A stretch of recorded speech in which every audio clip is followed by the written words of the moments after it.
दोस्तों, आज के इस वीडियो में हम ज्योतिषीय आधार पर जानेंगे कि बीजेपी के नेतृत्व में एनडीए अब की बार 400 पार कर पाएगी या नहीं। तो इस वीडियो को अंत तक देखिए और आप अपनी राय हमें कमेंट सेक्शन में अवश्य दीजिए। तो आइए इस वीडियो की शुरुआत करते हैं। बीजेपी यानी भारतीय जनता पार्टी की नींव 6 अप्रैल 1980 में मध्याह्न को 11:45 पर देश की राजधानी दिल्ली में रखी गई थी। इस समय मिथुन लग्न राशि में और वृषभ नवांश में थे। जन्मांक और नवांश दोनों ही स्थानों में तृतीय भाव के स्वामी 10वें घर में बैठे थे। इसके साथ ही 10वें भाव के स्वामी और तृतीय भाव के स्वामी के लिए परिवर्तन योग भी बन रहे थे। कुंडली की इस स्थिति पर नजर डाले तो बीजेपी चुनाव में आखिरी मिनट तक लड़ने और हारी हुई बाजी जीतने का दम रखेगी। जन्मांक और नवमांश दोनों में ही 10वें भाव में सूर्य और चंद्रमा बैठे हैं और आप तो जानते ही हैं कि सूर्य सत्ता के कारक हैं। इससे बीजेपी के लिए दोबारा से सत्ता में आने के प्रबल योग बन रहे हैं। बीजेपी की कुंडली में जन्मांक और नवांश दोनों में चौथे भाव के स्वामी धर्म के भाव यानी 9वें घर में विराजमान है। इससे पार्टी को धर्म से जुड़े मामले से लाभ होने की संभावना है। धर्म से जुड़े मामलों के दम पर बीजेपी जनता के बीच काफ़ी प्रसिद्ध होगी और अब उसे चुनाव में भी इसे मदद मिलने की संभावना है। इसके अलावा बीजेपी की कुंडली में ऐसे कई राजयोग भी बन रहे हैं जो उसे एक बार फिर से सत्ता में लाने में योगदान दे सकते हैं।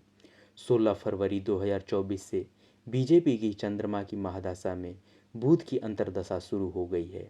इस समय चंद्रमा बीजेपी के लिए नीच भंग और गजकेसरी योग बना रहे हैं। इस योग के प्रभाव से पार्टी को राजनीति के क्षेत्र में सफलता मिलने के संकेत हैं।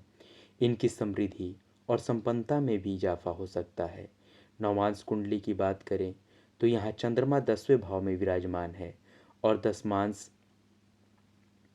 कुंडली में 10वें भाव के स्वामी शुक्र के साथ चंद्रमा तीसरे भाव में बैठे हैं। इसके प्रभाव से बीजेपी वापस सत्ता में आने के लिए जितोर मेहनत करेगी और इस बार बीजेपी जीत हासिल करने के लिए पहले से अधिक प्रयास कर सकती है।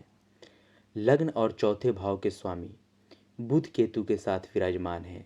इसके बाद बीजेपी के लिए केतु की अंतर्दशा शुरू होगी। केतु के शुभ प्रभाव से बीजेपी जनता के बीच काफ़ी लोकप्रिय हो सकती है। देश में बीजेपी धर्म का एक नया रंग घोलेगी और धर्म के आधार पर बीजेपी को काफ़ी लाभ होने के संकेत हैं।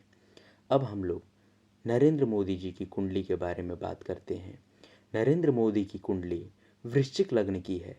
लग्न में मंगल के साथ चंद्र, चतुर्थ में वक्री गुरु, पंचम में राहु, दसम में शनि, शुक्र एवं एकादश में सूर्य, बुध केतु हैं। हाल में शुरू विषोत्तरी दशा है। मंगल शनि की जो जून 2024 तक चलेगी।